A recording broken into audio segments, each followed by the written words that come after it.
So it is interesting to see that America has been planning for aggressive nuclear war, in fact, since 1946, but that was just suggestions. But the real plans of attack started in 1952, and these plans were ready in 1959, and they had been suggested to President Eisenhower, which refused them.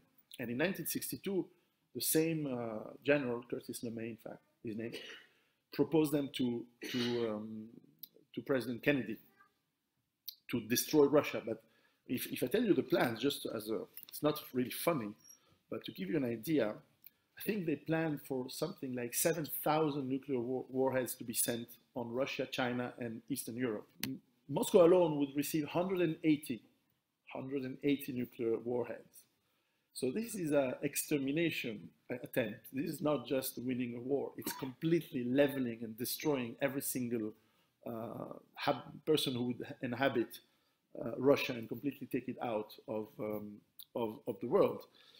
And so it sounds insane, of course, because when you look into the details of what is the effect of an explosion, and you look at the real effects in Hiroshima and Nagasaki, and even when they did plan, they did simulation.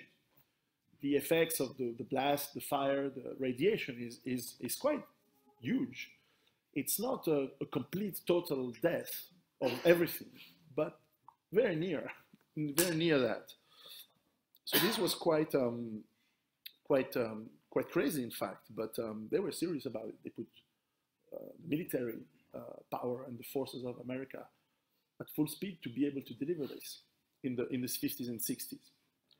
So what about today? What are the scenarios? Well, first of all, we cannot exclude scenarios of local wars.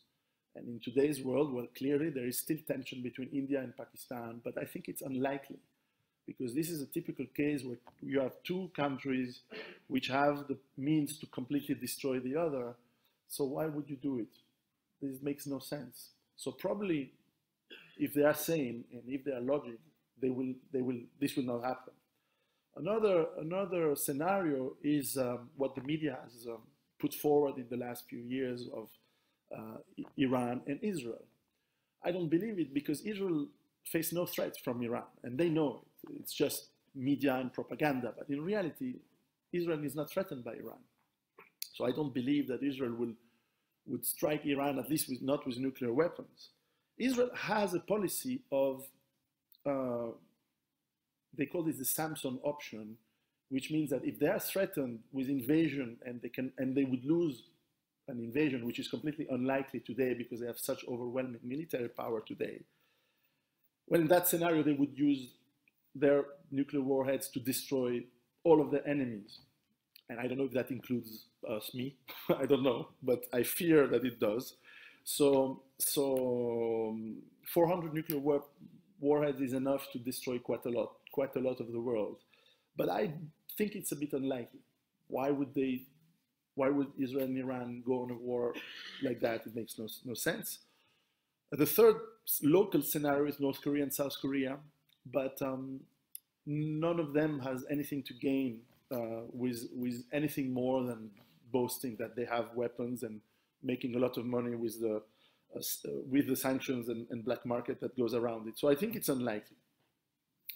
There has been in the last 15 years one likelihood, which I believe is probably gone now, which was that the United States had developed, not only them, Israel as well, what they call the mini nukes, which are miniaturized nuclear warheads that they can put on some very small precision bombs or missiles.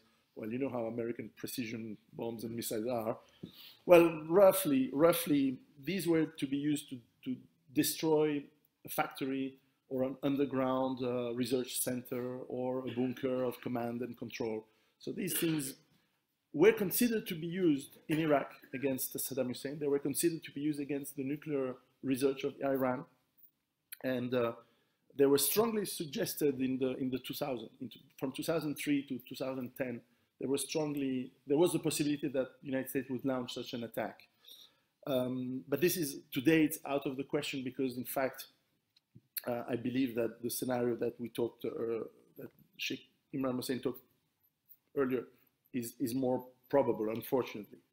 And this is the fact that, at least from the United States point of view, and remember in the 90s, there was this Project for a New American Century that was this lobbying group that became part of the Bush administration and that pushed for total dominance of the United States on energy resources and economies of the world, and making sure that there would be no competition from emerging powers such as China and Russia. And of course, in that matter, they failed. And they spent at least two, but probably at least 3 or 4 times that amount, thousands of trillions of billions of dollars, so $2 to $8 trillion for their wars in Iraq, Afghanistan, and across the world. So that plan of controlling the world through economic and military means has failed. And what you see today is the United States, and this was the theme of my conference in August, if you remember. It has been put online today, so I'm happy that it's out at last. The United States, not only it has failed in its economic and military dominance on the world, and that failure is being obvious more and more to more and more people, including in America, especially in America. The economic power that was based on the military strength, but also the petrodollar, is decreasing. Now, more and more countries are dealing oil, petrol, in euros or in other currencies. And the world economy is reorganizing across also local economic partnerships between China and Russia, between the BRIC countries and so on. And so that dominance is fading, and it is more and more obvious as inside the United States, you see poverty and economic collapse growing every day. Despite what you hear in the news, which are fake numbers, if you look at the real data from the economy, you see massive unemployment growing every day for the last almost 10 years now. And the war machine and the owners of the United States of America, it's not the American people, it has nothing to do with them, but the owners of that country, of that nation, what Eisenhower used to call the military-industrial complex, which one should add the financial oligarchy that also runs in more and more, sees that their machine of world domination is not functioning anymore, and it's breaking down. So there is a very significant scenario that to avoid, when everything is lost, there's only one way to go is war, because war can throw a lot of things in the air, and they still have a powerful military, which I don't believe that that most of the American military is not willing to follow the orders to go for another war. But you can have another 9/11, you can have another inevitable mess somewhere in the world, and indeed today the most probable one is what is happening around Syria. And clearly, as Sheikh said, the involvement of Turkey, which may be an autonomous, it's very hard to assess if this is something that NATO supports, if it's something that President Erdogan, which I like to call Enver Pasha II, for those who know history, is it something that he and his family needs because they need the money flow from the different trades that there is with the occupied territory of ISIS? It's difficult to say, but certainly this is a place today where things can be very hot.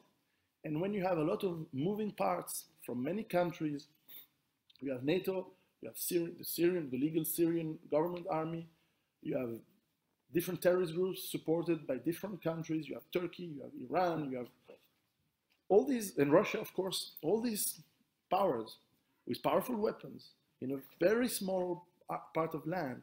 Mistakes can happen, and some mistakes can be provoked. And then the consequences are very hard to say.